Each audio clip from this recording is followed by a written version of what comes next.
اعوذ باللہ من الشیطان الرجیم بسم اللہ الرحمن الرحیم۔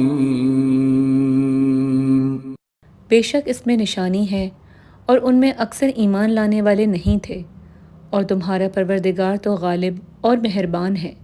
قوم عاد نے بھی پیغمبروں کو جھٹلایا جب ان سے ان کے بھائی ہود نے کہا، کیا تم ڈرتے نہیں؟ میں تو تمہارا امانت دار پیغمبر ہوں، تو اللہ سے ڈرو اور میرا کہا مانو، اور میں اس کا تم سے کچھ بدلہ نہیں مانگتا۔ میرا بدلہ اللہ رب العالمین کے ذمے ہے۔ بھلا تم ہر اونچی جگہ پر فضول نشان تعمیر کرتے ہو اور محل بناتے ہو، شاید تم ہمیشہ رہو گے، اور جب کسی کو پکڑتے ہو تو ظالمانہ پکڑتے ہو، تو اللہ سے ڈرو اور میری اطاعت کرو۔